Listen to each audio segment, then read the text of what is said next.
మాట్లాడతారు. ఇంత ఇచ్చినాం ఇంత ఇస్తామని రోజువారీ ప్రకటన చేయడానికి చేత కాదు, కానీ ఇవ్వలేదని అడిగినటువంటి వాళ్ళను చాలా రోషంగా మాట్లాడి పరుషంగా మాట్లాడుతున్నారు. కరెంటు నీళ్ళు అనేకే ఎందుకు చైతన్యం తెలియదు ప్రభుత్వానికి? గతంలో వరుసగా కరెంటు నీళ్ళని మేము ఎట్లా ఇవ్వగలిగినాం కేసీఆర్ ప్రభుత్వంలో? 100 రోజుల్లోపే అతలాకుతలం చేసేస్తారు మొత్తం. వ్యవసాయం అంటే అత్యంత ఆశతో సంతోషంగా అప్పటిదాకా భూములను వదిలిపెట్టిన రైతులు సైతం, పట్టణాలలో ఉండేటువంటి రైతులు సైతం తిరిగి వచ్చి గ్రామాలలో వ్యవసాయాన్ని చాలా ఆపేక్షగా చేసేటువంటి పరిస్థితి మేము కల్పిస్తే మళ్ళీ వ్యవసాయం అంటే మునుపటి రోజులు గుర్తుకు తెస్తున్నారు. దీని బదులు ఇంకేదైనా పని చేసుకొని బతుకుతున్నారు దేవుడా అనేటువంటి ఒక దుస్థితిని కాంగ్రెస్ ప్రభుత్వం కల్పిస్తూ ఉంది. నీళ్లు ఉన్న కాడికి ఉన్న నీళ్లను రిజర్వాయర్లలో ఏ మేరకు ఉంటే ఆ మేరకు ఈ మేరకు ఇస్తామని చెప్పి ముందే ప్రకటించమని చెప్తానంటే ఆనాడు ఎన్నికలైన వెనువెంటనే మేము చెప్పినాం. డిసెంబర్ 1st వీక్లో చెప్పినాం. ఫలితాలు వచ్చి ప్రభుత్వం ఏర్పడిన వెనువెంటనే చెప్పినాం. యాసంగి స్టార్ట్ అవుతుంది, ఎంత మేరకు ఇస్తారు రైతులకు, ఆయా రిజర్వాయర్లలో ఉండేటువంటి నీళ్ళన్నీ చూసుకొని మీరు పద్ధతి ప్రకారంగా మీరు కాషన్ చేసి చెప్పండి అని చెప్పినాం. పట్టించుకోలేదు.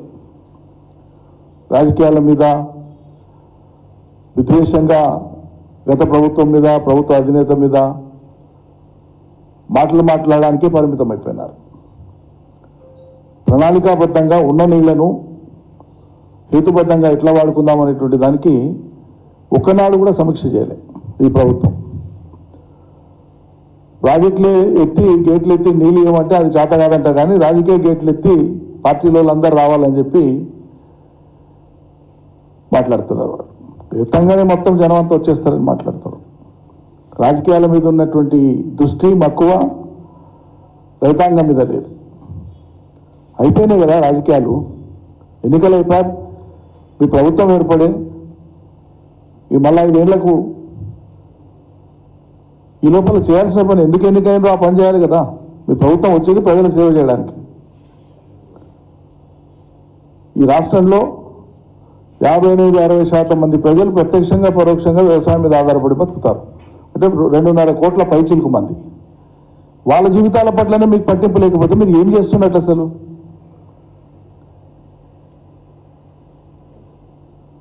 కొద్దిపాటి పనులు చేసి శాశ్వత రిపేర్ తర్వాత చేసిన జస్ట్ కాఫర్ డ్యామ్ కొద్దిగా వేసి నీళ్ళని ఆపుకొని లిఫ్ట్ చేసుకొని కాళేశ్వరం ద్వారా నీళ్ళు ఇచ్చుకోవచ్చు. అనేక టీఎంసీల నీళ్లు ఒట్టిగా వృధా పోతున్నాయని మేము ప్రారంభంలోనే చెప్పినాం. దాన్ని ఒక విఫల ప్రయోగంగా భూతద్దంలో పెట్టి ప్రజలకు చూపించి మా మీద అపకీర్తి తేవాలనేటువంటి ఆ ధ్యాస, ఆ తపన రైతులకు నీళ్ళిద్దామనే దాని మీద లేదు. ముందు పంటల్ని కాపాడి రైతులకు ఇచ్చే నీళ్ళు ఇచ్చి, రైతులకు ఇచ్చే కరెంట్ ఇచ్చి, రాజకీయంగా ఏ విమర్శ చేస్తారో చేయండి.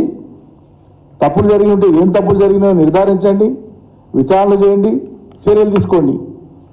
శిక్ష రైతులకే ఎందుకు ఇస్తారు? గత ప్రభుత్వాన్ని దోషిగా చూపాలనేటువంటి ఒక అతి ఉత్సాహం, అతి కుతూహలంతో ఈ రాష్ట్ర రైతాంగాన్ని ఎందుకు ఇబ్బంది పెడతారు మీరు? దయ లేదా? రైతులంటే కరుణ లేదా? వాళ్ళ పట్ల కన్సర్న్ లేదా? ఎంత కష్టపడితే పిడిగడి గింజలు వస్తాయి? పొడుగు మాటలు చాలా మాట్లాడతారు కదా. రైతుల కుటుంబాల నుంచి వచ్చినాం, మేము ఇక్కడి నుంచి వచ్చినాం, అక్కడి నుంచి వచ్చినాం, ఇంత పొడుగు మాట్లాడతారు కదా. ఎక్కడ పోయింది మరి మీ కరుణ, మీ దయ?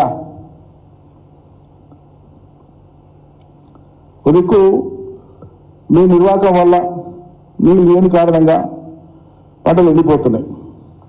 ఎంత దయనీయమైన పరిస్థితి అంటే మీరు ఈ పేపర్ ఆ పేపర్ అనేది కాదు, ఈ టీవీ ఆ టీవీ అనేది కాదు, అన్ని మాధ్యమాల్లో కూడా, ప్రింట్ అండ్ ఎలక్ట్రానిక్ మాధ్యమాలు అన్నిట్లలో కూడా, జిల్లా ఎడిషన్స్ కానీ స్టేట్ ఎడిషన్స్ కానీ తీసుకుంటే రోజు అనేక వార్తలు.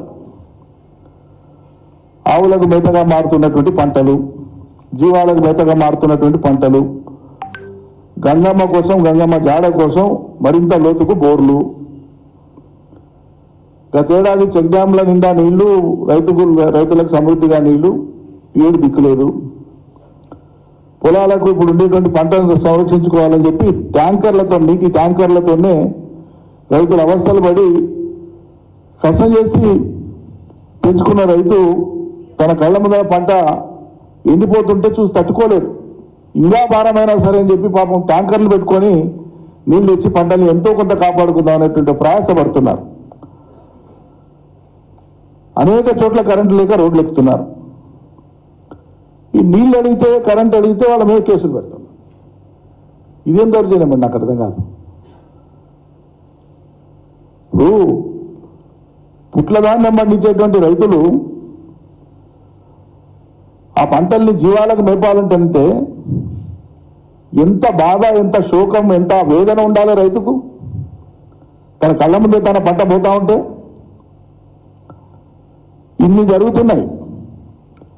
మీ అధికార పార్టీ ఎమ్మెల్యేలు కానీ మంత్రులు కానీ కనీసం సందర్శన చేసి రైతులకు సాంత్వన కల్పించేటువంటి 4 మాటలు మాట్లాడి ధైర్యం చెప్పిపోయిన ఒక్కడైనా చేస్తున్నాడనండి? ఏం జరుగుతుంది ఈ రాష్ట్రంలో? అసలు రైతులు పట్టించుకుంటాడు ఎవడు ఉండడా? మేము పోయి మాట్లాడితే రాజకీయం చేస్తామంటారు. మీరు ఉన్నది ఎందుకు అధికార పార్టీ? సాంత్వన కల్పించాలి కదా రైతులకు. అదే వెళ్ళింది పరిస్థితి ఇది, నేను ఏ రకంగా నన్ను ఆదుకోవాలని ప్రభుత్వం ఆలోచిస్తుంది. నేను చర్చ చేస్తాను, దీని మీద ఏదన్నా ఒక ఉపాయం కనుకుంటాం చెప్పాలి కదా, భరోసా ఇవ్వాలి కదా. లేదు. అకాల వర్షాలు వచ్చినాయి, వడగళ్ల వాన పడ్డది, వడగళ్ల వానకు పంట నష్టం జరుగుతూ ఉంది. అది ప్రకృతి విపత్తు, మీ చేతులు లేదు, మా చేతిలో ఎవరి చేతులు లేదు. మేము దాని మీద విమర్శిస్తలేము. ఒకటే ఏం చెప్తున్నాం, మేము ప్రభుత్వంలో ఉన్నప్పుడు పోయిన సంవత్సరం కూడా ఫిబ్రవరిలో మార్చి మొదటి వారంలో వడగళ్ల వానలు వచ్చినాయి. 2 దఫాలుగా వచ్చినాయి. నేను వ్యవసాయ శాఖ మంత్రిని. ఫస్ట్ డే వికారాబాద్ ప్రాంతంలో నేనే పర్యటనకు పోయిచ్చిన. ముఖ్యమంత్రి గారు ఆదేశిస్తే ఆనాడు వికారాబాద్ ప్రాంతంలో చాలా భారీ వర్షం పడ్డది. టమాటా తోటలు కానీ, మామిడి పూత కానీ, పిందె కానీ, కూరగాయలు కానీ పెద్ద ఎత్తున ధ్వంసం అయినాయి. ఒకసారి పోయిరా అంటున్నట్టు అర్జెంటుగా పోయిచ్చు. పోయి వచ్చినామో లేదో మరుసటి నాడే మహబూబాద్, నర్సంపేట ఆ ప్రాంతం అంతా కూడా అతలకుతలం అయింది. పరకాల ఇదంతా కూడా సాక్షాత్తుగా ముఖ్యమంత్రి గారు అన్నారు నేనే వస్తాను పదా అని చెప్పి ఆనాడు కేసీఆర్ గారే బయలుదేరు. వాస్తవంగా నాకు అప్పుడు చేయి ఆపరేషన్ అయ్యింది. అంతకు 6 రోజుల ముందే, 5-6 రోజుల ముందే భుజం ఆపరేషన్ అయ్యిండే. అయినా రైతులకు మించినటువంటి గొప్ప పని ఇంకేముండదు అని చెప్పి పోయినాం, మాట్లాడినాం, సాంత్వన కల్పించినాం, చెప్పినాం రైతులకు. మన దగ్గరనే కాదు ప్రపంచవ్యాప్తంగా ఎక్కడైనా సరే రిలీఫ్ అండ్ రిహాబిలిటేషన్ ఉంటుంది. పునరావాస చర్యలు కొన్ని చేపడతారు. మొత్తం నష్టపరిహారం ఇచ్చేటువంటి విధానం ప్రపంచవ్యాప్తంగా ఎక్కడ ఉండదు. కనీసం మనకు కొంత మేలయ్యేటువంటిది ఆలోచన చేద్దామని డిజాస్టర్ మేనేజ్మెంట్ యాక్ట్ ప్రకారంగా ఉండేటువంటి నామ్స్ పాటిస్తే ఎకరాకు 2,500, 3,000, 3,700 కంటే ఎక్కువ రాదు ఏ పంట అయినా. ఇప్పుడు ఈ దేశంలో అమల్లో ఉండేటువంటి డిజాస్టర్ మేనేజ్మెంట్ ప్రకృతి విపత్తుల చట్ట పరిధిలో ఇవ్వదలుచుకుంటే ఏ రాష్ట్ర ప్రభుత్వమైనా ఆయా పంటల బట్టి 2,500 నుంచి 3,700 కంటే ఎక్కువ ఇవ్వడానికి ఆస్కారం లేదు. కానీ మేము ఆనాడు ముఖ్యమంత్రి గారు అన్నారు రైతు పక్షపాతి కాబట్టి ప్రభుత్వంలో 1,000 కోట్లు ఖర్చు చేస్తుంటాం. రైతులకు మించిన వాళ్ళు ఎవరు ఉన్నారు? మన ప్రయారిటీ రైతు ప్రయారిటీ ప్రభుత్వం కాబట్టి ఎకరాకు 10,000 రూపాయలు ఇద్దామని చెప్పి